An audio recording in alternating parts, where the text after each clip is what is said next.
see if there's a switch on it. Come on. How about now? No.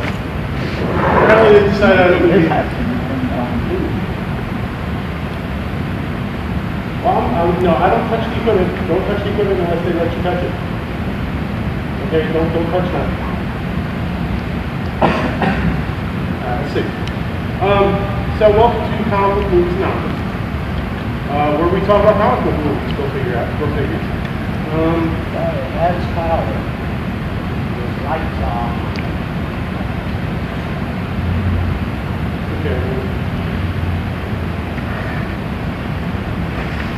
And of course he's not picking up. Yeah, so that figures. As you see, this panel is going to go real well. Hopefully he's on his way. Alright, so, comic book movies anonymous. Yeah, unavailable. Okay, so much for that plan. Now we move on to plan B, where Rob basically does the panel by himself. Hi, my name is Rob Serio. I'm a writer. I write comedy. I write sci-fi. Generally, I write them together. I'm a huge comic book fan. I've been a comic book fan since I was a little bit kid. And the fact that our comic book culture is kind of sweeping America delights me to no end. Drew and I basically, for the first time we did this panel, and there's at least one person here that's been through, I think, all of them that we've done on this topic. We basically do this panel so we can yell at each other about which comic book movies are cool, which ones kind of suck. And boy, there was one year we got into it about which one was it? It was Iron Man 2. We disagreed vehemently on, and it was unpleasant. Mind you, we lose out on that adversarial aspect when it's just me. But I will do my best to present both sides to each story as we would if you were through here. So, a lot of comic book movies came out this year. And I think that this is definitely the year that DC kind of came back. You know, obviously Wonder Woman was a huge success. And Aquaman. I gotta admit, I went to the whole Aquaman movie primarily because my wife wanted to see it, and I don't think she wanted to see it because she was an Aquaman fan. Okay, and also this is also the obligatory part where I have to say, if you haven't seen these movies yet, spoilers. Okay, I'm going to talk about plot points of some of these movies because usually I used to make my argument about whether or not it's a good movie or a bad movie. But in Aquaman, he brought a kaiju to a shark fight. And I'm like, yeah! that moment alone sold me on that movie. And a lot of people were very surprised by the fact that Aquaman did as well as it did. But the fact of the matter is, Aquaman has always been kind of cool. If you read the comics, he's cool.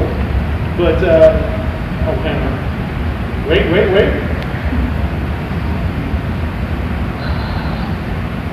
Dude, are you in bed? I can't show you to the panel if you're in bed. Oh my God. Nobody wants to see that, dude. Yeah. Sorry. Call you back in 3, okay.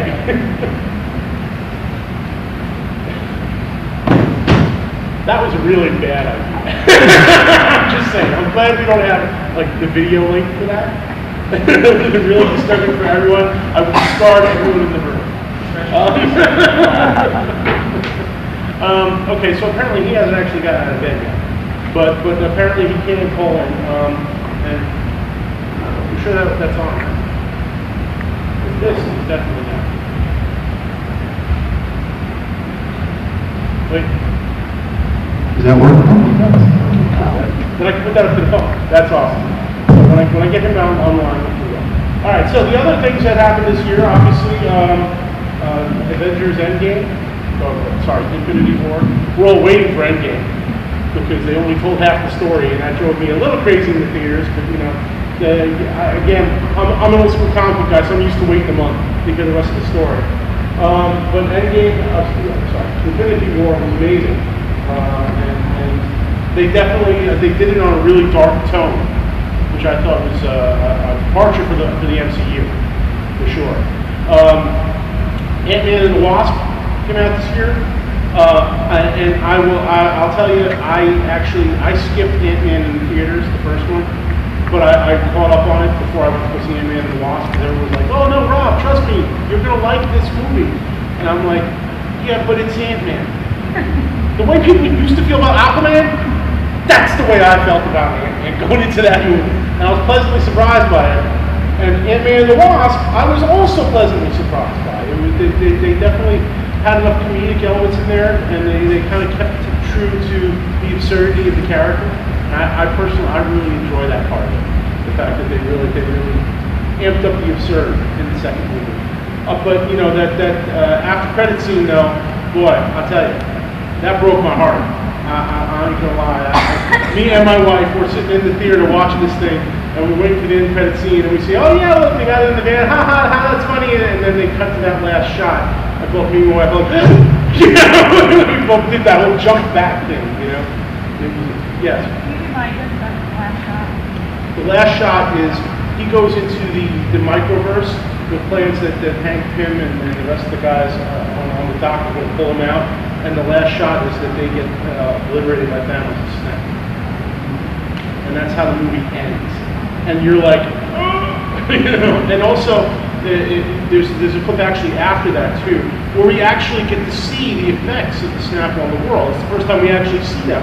We see a little bit of the car crashes and stuff like that at the end of Infinity War with the Fury. It pulls out the pager. And has anybody actually seen Captain Marvel yet? You went to go see it last night? Yeah, I told her to download it 2 days ago. Oh. Bad. My apologies. Bad. I was borrowing. Well, back when. But yeah, the little promo they did at the end of Infinity War for Captain Marvel had been all we'd seen of the post Thanos snap universe, which apparently in Endgame they're going to call it the Cataclysm. That's how they're going to term the event. It's going to be the term they're going to use. But at the end of Ant-Man, after that scene where we see that they were obliterated by the Cataclysm, it cuts to a shot of Scott's apartment. And in the apartment, you know, there's emergency broadcast system that's been activated on the TV. And you know, you see outside, there's parts of San Francisco that are smoking and the ruins and stuff, and you also see an ant playing the drum. Funny, but that's the only glimpse we've had of what Earth looked like post-snap, and I think that's interesting. They chose to do that in that movie in particular, because overall, Ant-Man and the Wasp very lighthearted movie, right?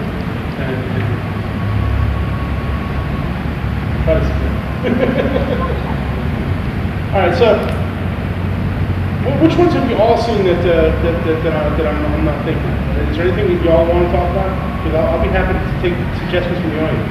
I know that on the TV front, freaking Warner Brothers and DC are blowing the other competition away. I mean, all the stuff that they put up for as far as, you know, like the Flash and the Arrowverse and all that sort of stuff has been amazing. Okay, you there? Yeah, that's good. 1, 2, 3, 4, 7, 8-ish? No, 8. Can you all hear him? Yeah. Okay, I just want to make sure that we can hear you, dude. Okay. First off, I would like to apologize for Captain Marvel. What? Are you? So you saw it and you didn't like it? Nah, bro, you told the big source. Should I mute him? Because I can do that now. Why didn't he like it? Why didn't you like it, Drew? Nah, I'm just fucking with y'all. It was an alright movie, but I mean, it's not as big as, like, you know, hyped up to me. Okay, what about the big internet controversy, Drew, about how supposedly she thinks Captain Marvel might win in a fight with Superman? Superman didn't win that. You're damn right. Yes, ma'am. What do you guys think about the? Hang on, Drew. What do you guys think about the controversy about the Rotten Tomatoes and how they purged the audience? Like 50% votes on Rotten Tomatoes to try to get the rating up? Drew, the question is, what do we think about the Rotten Tomatoes controversy where they purged 50,000 votes to promote Captain Marvel? I would have that. What do you think about the controversy that TV determined yesterday?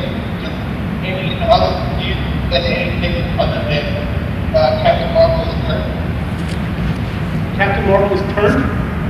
Did you just use the word turned in a sentence? No, perfect. Perfect. I can barely hear you, dude. This is a bad idea. I'm just letting you know. Perfect. It was perfect. Okay. My opinion is that I don't think that they should open up the Rotten Tomatoes for review until the movie's actually premiered anyway. I agree. Like, why the hell would anybody do that in the first place other than generate fucking drama? Well, exactly. And there was a lot of people trying to generate drama. The fact of the matter is that I am just as big a Wonder Woman fan as I have ever been a Superman fan. And so, I don't care that they're leading my superhero movie. Quite frankly, I'm waiting for a damn Black Widow. I really want to see a Black Widow with Scarlett Johansson as Black Widow. I don't know if it's ever going to happen, but I'm Drew. Have you heard anything about that? Are they making a Black Widow movie at this point? So it's been up in the air for the last year and a half or so, but to be honest, like, I think the Captain Marvel, that's already good for a living project. Okay. After the one problem after that battle, like problem being is that we tank big time. Okay. When that we tank, the Marvel execs come with that like with the all this we'll see what happens. Captain Marvel might be great. Might be a great idea. Hold on 1 second, Drew. Can you all hear that clearly? No. Drew, this is not working. The tech is just not up to it. I'm sure you're saying very interesting things. Yeah, right? But I don't think this is going to work, bro. All right, we tried. Bye. I gave it a shot. He wanted to be included. Well, he should have been here. What? He should have been here if you wanted. Yeah, well, it was one of those things. I didn't think I needed AV for this because normally I'm pretty loud. So I don't normally use mics and I normally don't need hookups and stuff. But when he told me that there was a chance that he wasn't going to be here today, I'm like, all right, well, we'll try FaceTime you. We live in the future. Portable thing, right? Visiphone, whatever you want to call it, right? But apparently the technology is not up to him being on a panel with me. So, lesson learned. We move on. All right, so back to the controversy. The Rotten Tomatoes controversy I thought was actually fascinating. Simply because the idea that a bunch of man babies could go and try to tank a movie deliberately before, like weeks before it came out, before they ever saw it, offends me deeply as a comic book fan. Because one of the things about comic books, and one of the reasons I love comic books, is because generally they're all about inclusion. Okay, it's all about. My favorite hero, my personal favorite hero is Superman. Always has been. Okay, Superman is the hero I grew up with. Specifically, the Christopher Reeve version of Superman. It's the Superman I grew up on. Okay, of course, in the comics, we also had the dog. You had Crypto and Supergirl, and even the stupid cat. Which, don't get me wrong, love me some Streaky. Dumb idea for a character. Okay. Better idea was Beppo the Super Monkey. Okay, I love Beppo the Super Monkey. He never gets enough airtime, but I love him. But the thing about Superman is that Superman always put forth this message of accepting others, of not being racist, of being, caring towards your neighbor. I mean, there's a lot of really good messages in Superman of inclusion. And that also extends to women's rights. It extends to the LGBTQ, and there's like 5 more letters now that I don't remember. And the fact that people would turn around and take something like Captain Marvel and say, well, that's advancing the feminist agenda. They're trying to brainwash us or whatever the nonsense they were spouting. I think that's ridiculous. It's a comic book movie. You know, Carol Danvers is an interesting character in the comic books. In fact, I mean, I haven't seen the movie yet, but spoilers for the comic books, those of you that have never read Captain Marvel. The fact of the matter is that she's very much portrayed in the comics as this woman without a past. And she's trying to deal with the fact that a major chunk of her memory is gone. And in the comics, it's because Rogue stole her powers. And because of the alien nature of her powers, the power transfer is permanent and also wiped out most of her memories, which now Rogue has, which they don't make a big deal of often in the comics, but that's what happened. And in the Captain Marvel comic, they do make a big deal of the fact she doesn't remember anything. You know, she has this whole life that she doesn't remember, and I think that's a very compelling story to tell. I think that the idea that anybody would object to them telling a story is ridiculous. I think that Brie Larson's statements about how, you know, the man babies need to go, whatever what she was that she said, you know, I think she's entitled to her opinion on that. You know, they've given her a platform to talk about how she feels about some of the stuff that's going on in our society right now. And as a celebrity, I feel like she has a right to do that. But the fact that these internet trolls just decided to just try to harpoon the movie on Rotten Tomatoes because it was asinine. I think you don't rate a movie on Rotten Tomatoes or anywhere else unless you've seen it. Okay, because there were people that tried to do that with Wonder Woman too. You know, and it wasn't as successful because Wonder Woman's by far the more popular character. But they did try. You know, they were like, well, you know, this is going to be another of those feminist agenda things. You know, it's not. It's Wonder Woman. Wonder Woman's awesome. I've been waiting years for a Wonder Woman movie, and they were trying to deny it. Right? Like, I really, like I said, I don't understand the controversy. I guess because I'm not a part of it. The far more important controversy that came up just this week is Brie Larson saying that Captain Marvel would win in a fight with Superman. That pissed me off. That may take a percentage off the Rotten Tomatoes score when I get on there after I've seen the movie. And just so everyone knows, the winner in that fight is really clear, and it's Superman. Okay. If everyone wants to debate this with me, I'm more than willing to talk about it. Because I know that she, especially this version of her in the movie, has that cosmic awareness thing that Marvel had. But I only think that will give her an edge so far with Superman. Superman is more powerful, and he also has been fighting menaces like her for decades. And so he would win. And you know, I think it's funny because the reason that came up too was because Brie Larson was doing one of those things, answer the Google fill-in thing that celebrities do from time to time. They're like, you know, does so-and-so do blank, right? And they put, basically when you type into a Google search engine, does Samuel Jackson blow his nose? Or does Samuel Jackson, the auto-fill-in comes up with the most popular searches for that question. You know, it fills in, blow his nose, go to the bathroom. Yeah, it fills in all kinds of things, right? And in this one, they typed in Captain Marvel, and the autofill thing said, who would win in a fight, Captain Marvel or Superman? She's not the Captain Marvel they were talking about, which is another thing I'm really passionate about to get me started on. I promise you, I would go on about for an hour. The Captain Marvel that they're talking about, that question, is obviously Billy Batson, Shazam from DC. And the fact that the name of the movie is Shazam and not Captain Marvel also drives me nuts. The fact that DC has caved to Marvel on that one drives me crazy. There's all sorts of legalities with it.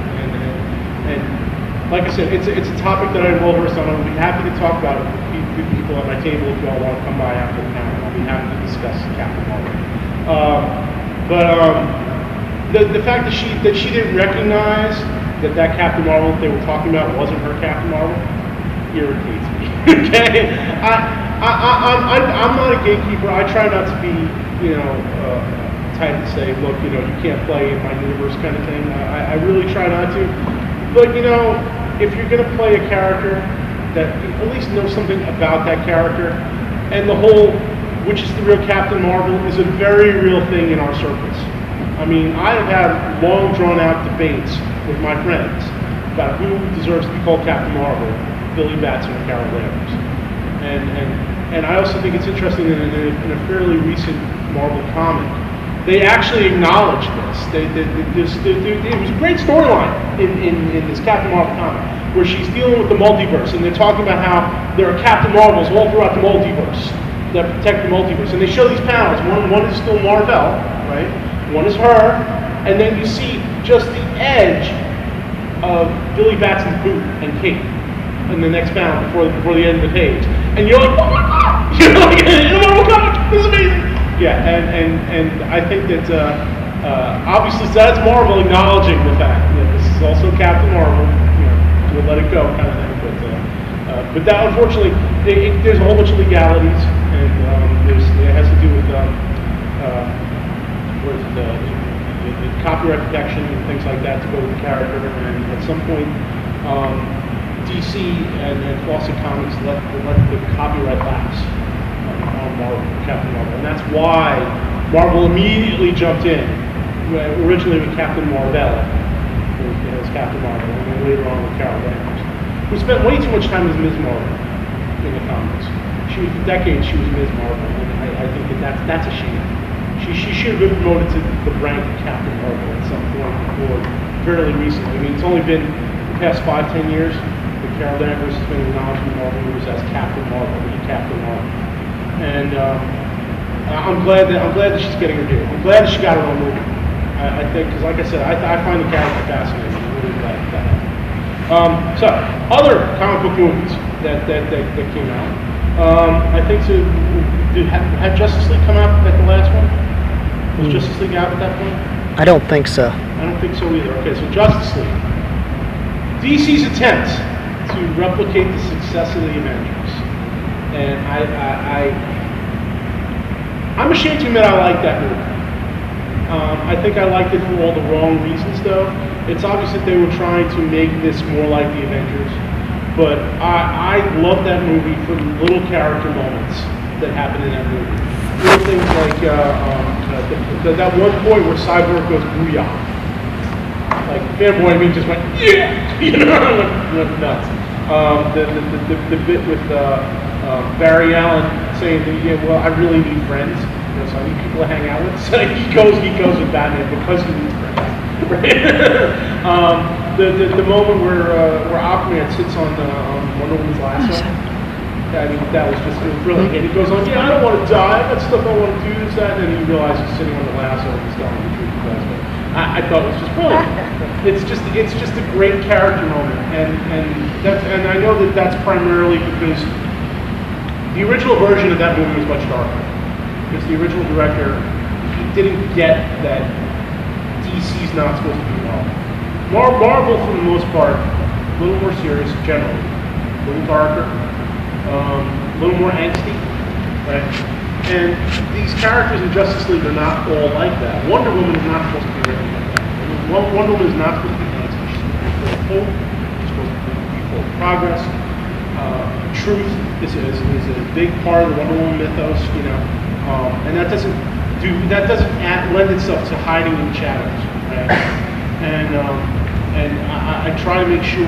Well, they really need to make sure that these characters are portrayed the way they have been for a long time. Superman is not meant to be an angsty character. Superman is supposed to be a beacon of hope, and they tried to get some of that in Justice League to show that.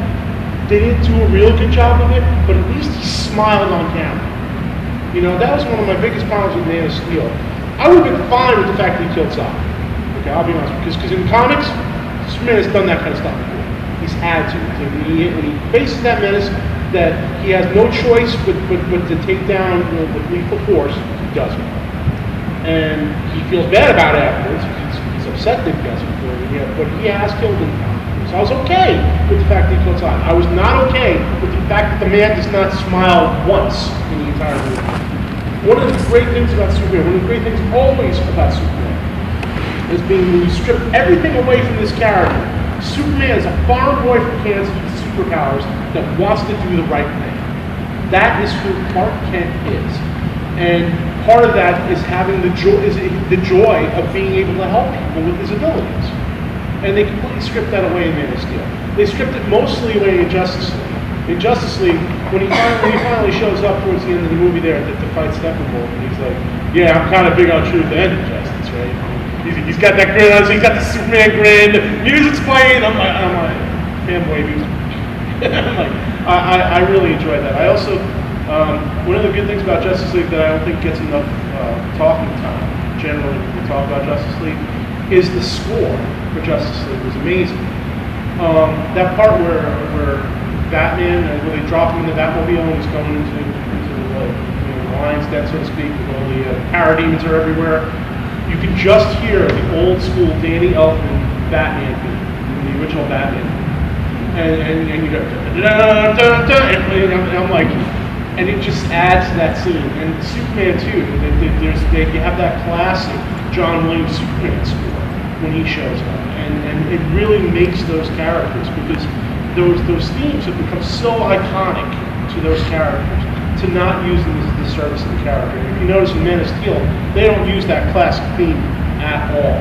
They came up with some different one. I was a little upset in Wonder Woman that they didn't use the old school, jazzy riff, Wonder Woman theme song from the Linda Carter one, no, Wonder Woman. Big fan of that music. Although, if you go online, if you go on YouTube, there's a great clip where the scene where Wonder Woman goes over the top of the trench with her shield and is going into no man's land. Somebody set that to the old school Linda Carter Wonder Woman theme. And as she's getting up on the ladder, as she's climbing the ladder, it starts with the blues with it, dun dun dun dun dun dun, and then she's fighting it. Oh my God, look it up. It's amazing. That's all I'm gonna say about it. It's totally worth it. It's only like 2 minutes long at most, but it's totally worth it.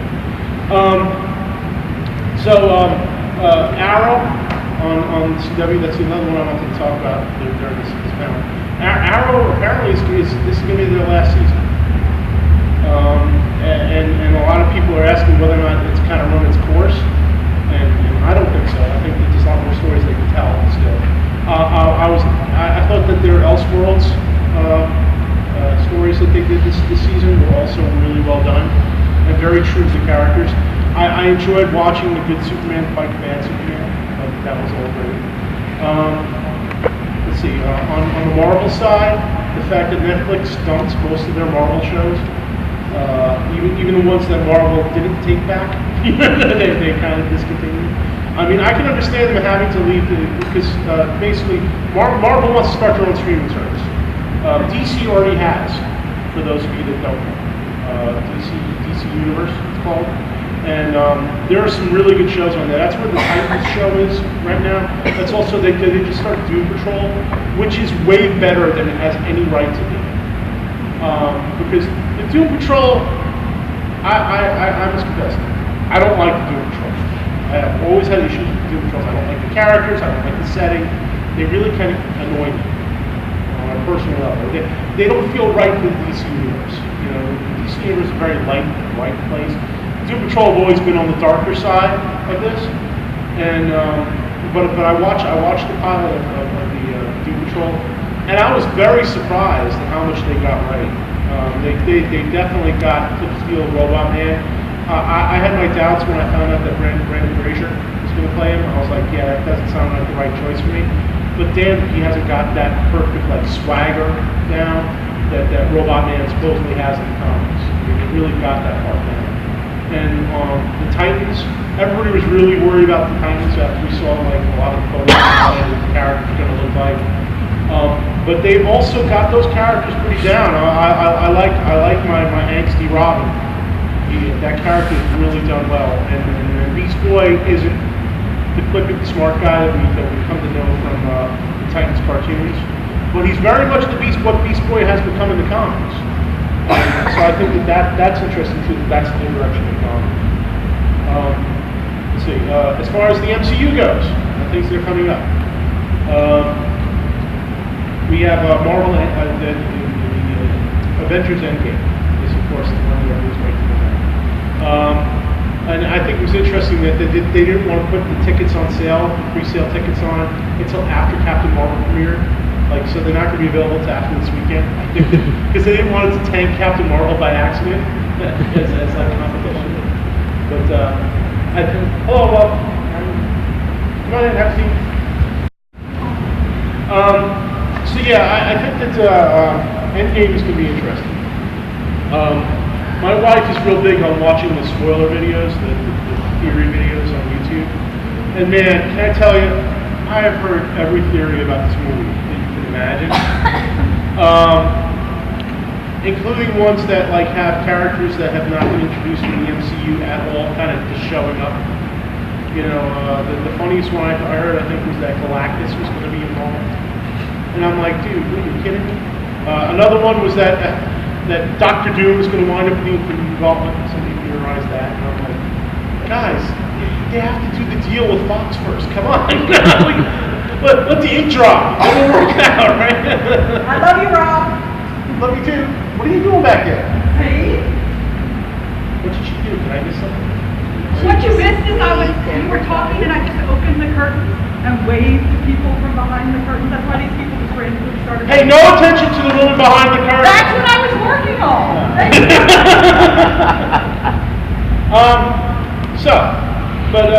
How Endgame's gonna probably go down. Then you're hearing my predictions here. This is just my opinion. How Endgame is going to go down, I think that they are actually going to introduce Adam Warlock in the first couple of minutes of that movie.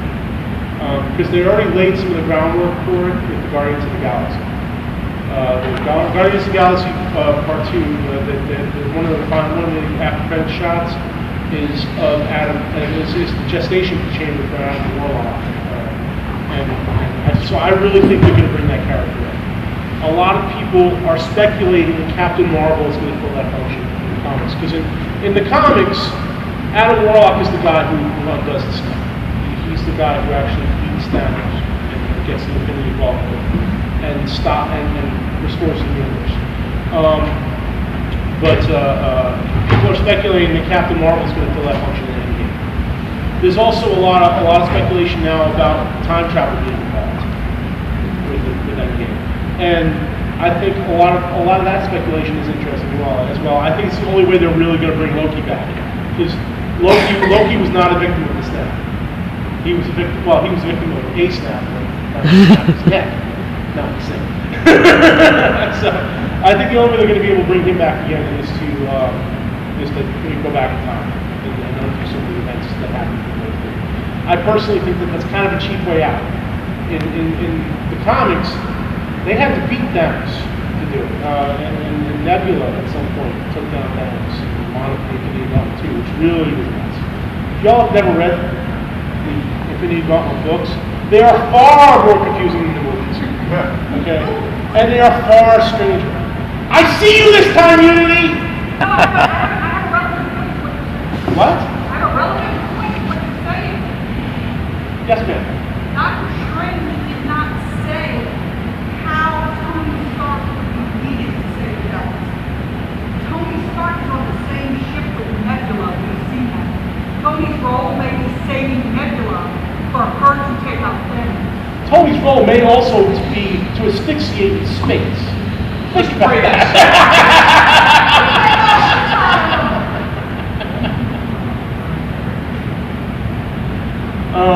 I know if Drew was here, and not just a FaceTime attempt, he would probably say that ideally he'd want to see this end with the Punisher showing up and killing Thanos and getting the Infinity Gauntlet, because he is a huge Punisher fan. I've never understood it.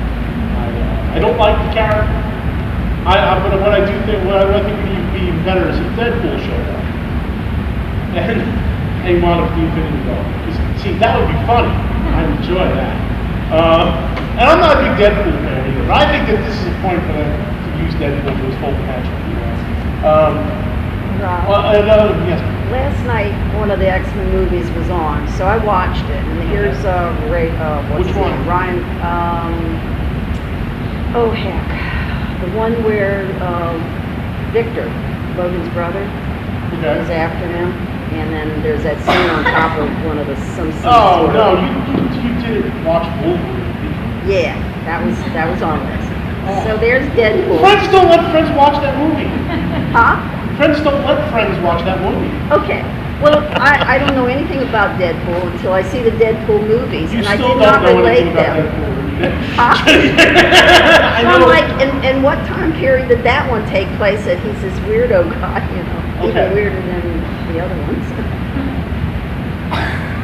That movie is the reason that Ryan Reynolds felt that he owed the fans a real Deadpool. Okay.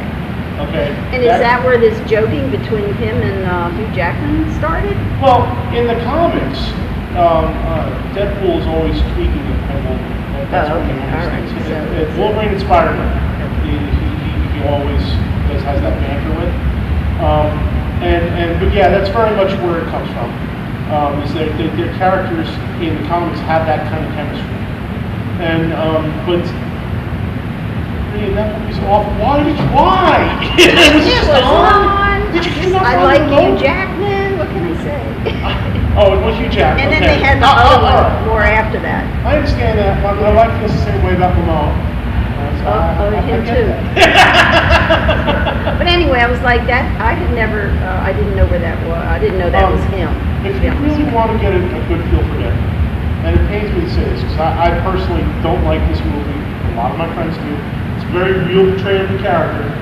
That first Deadpool movie is the one you should watch. That will I've give seen you a that. very good idea of what Deadpool is all about in the comics as well. Yeah, I've seen them both. Because let me tell you where that movie went from. Okay, they made Deadpool mute. The fact of the matter is, one of the best things about Deadpool is the fact that he's constantly joking, constantly quipping. He's Yeah. constantly, trying for that laugh from the audience. He breaks the fourth wall constantly in the comics as well.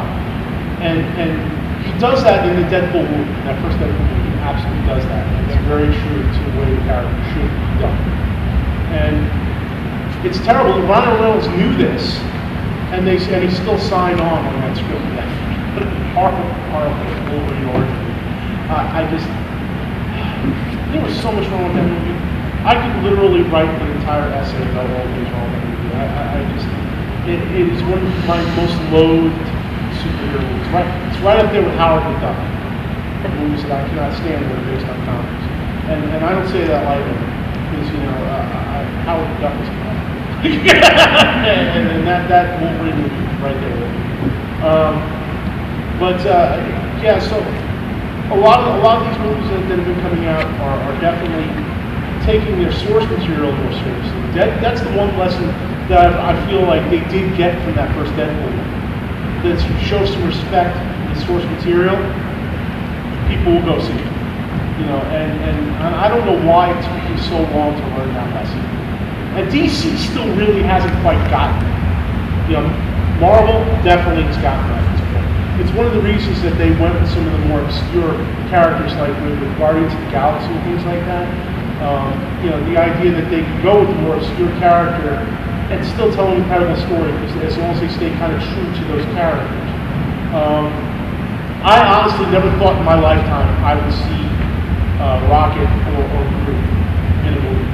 I'm like, if they were going to do a Guardians of the Galaxy, there's no way that they would do these guys. And when I first saw the footage of Guardians of the Galaxy, I was shocked. I was shocked and delighted.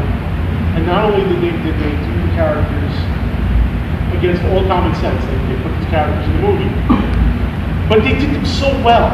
They really did. I mean, that last scene in that movie where Groot sacrifices himself brought a tear to my eye. I was like, no, we are Groot, no, Groot, we can't. I get emotional about comic movies. I admit this. I get choked up at weird moments. But I think that another thing I never thought that I would see actually on the big screen in the movie, Ego the Living Planet. The fact that that's where they went with the second R-rated movie, I couldn't believe that they would ever do that, because old school comic book movies, Hollywood would have shot it down.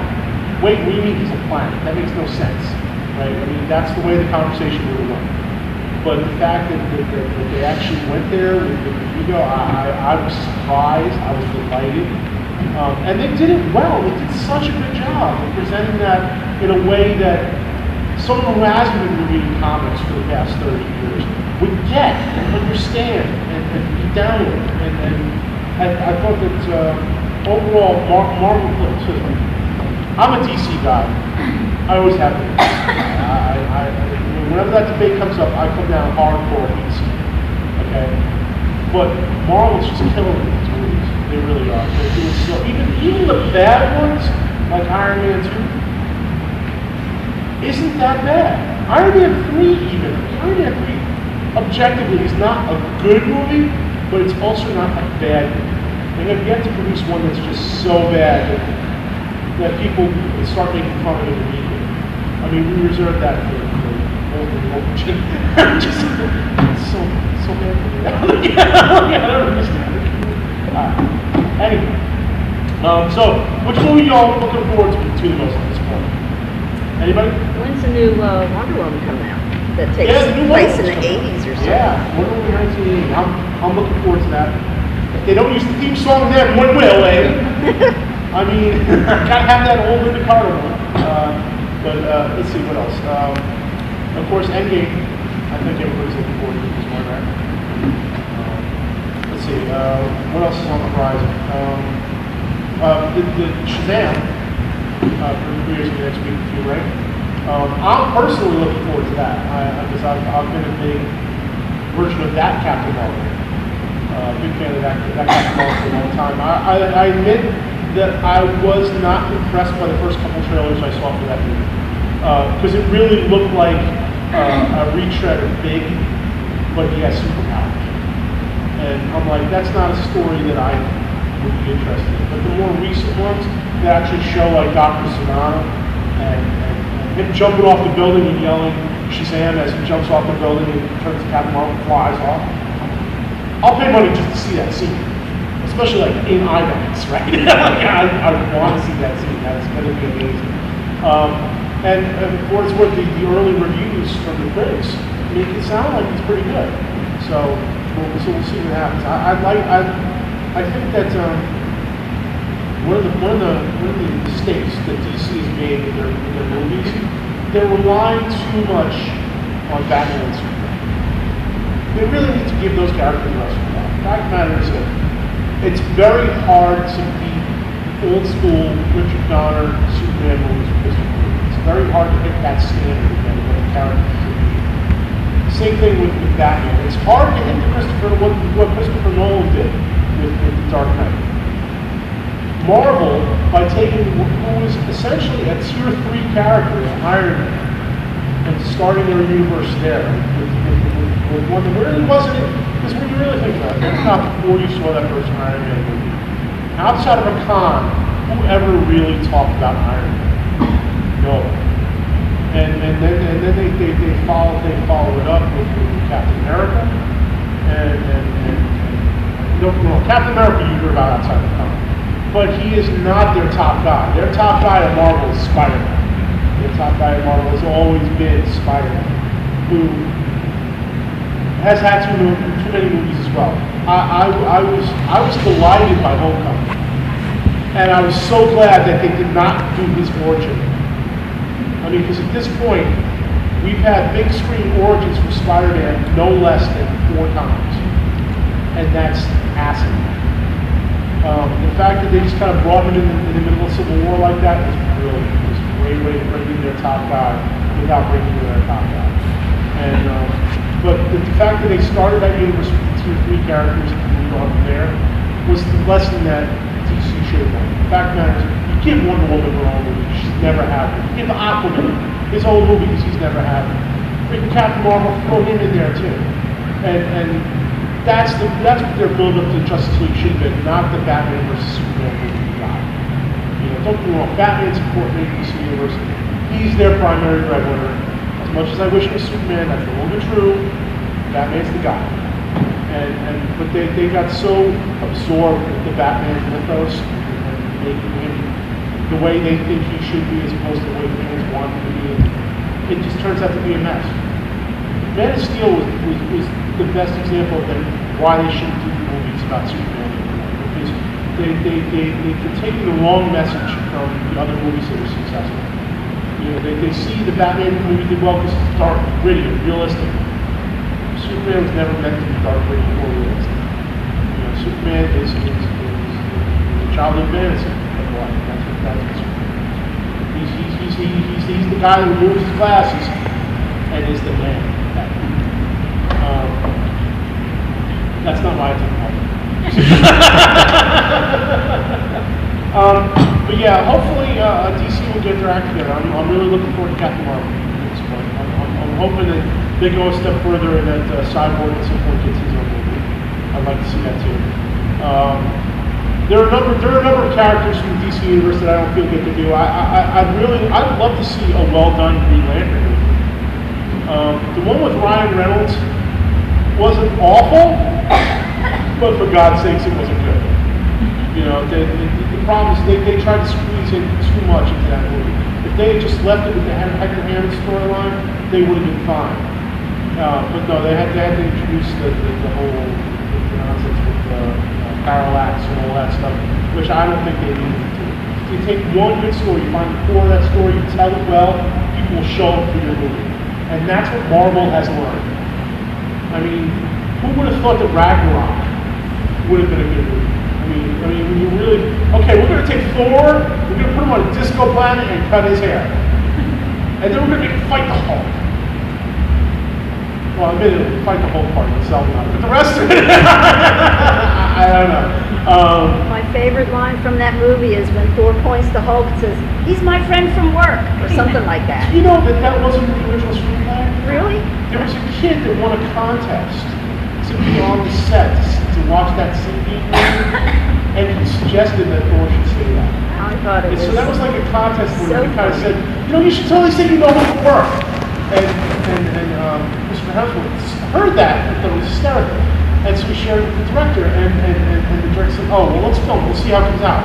And he's like, I know him from work, right? And now it's one of the funniest lines in the movie, absolutely. But that was absolutely just a fanboy saying, you know, a little kid saying, yeah, he knows him from work. I think that's a great story. I love it. All right, the sign means I'm just about out of time. Is there anything we haven't covered?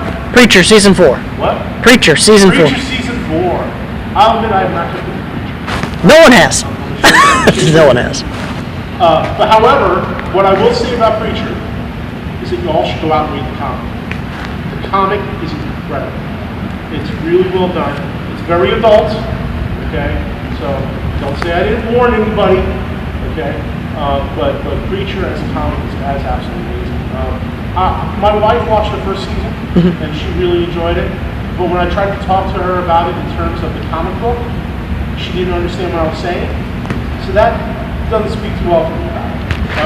Well, The Walking Dead got covered. The Walking Dead's supposedly coming to an end, what I heard. I've heard that like in the next season or two, they'll wind it down. And I understand that completely. You know, don't get me wrong, The Walking Dead first couple seasons are amazing. And that's because they really kind of stuck to the source material of the comic. The comic is very much what you saw in those first few seasons. But there's only so much mileage you can get out of the zombie thing. It really is. It comes to a point where it gets old. There's only so many stories you can tell about the survivors and have them be realistic and believable. And that's very much what The Walking Dead was going for. And it's kind of lost their way. Personally, I think they probably should have ended that. So we'll see where they go with it. The Flash, I think, also kind of needs to go away. Which I hate to say that, because I love The Flash, love his Barry Allen. But they're another one that's kind of getting bogged down on their own mythos. I would be forever grateful to CW's Flash for bringing a freaking threatening and menacing gorilla Grodd to the screen.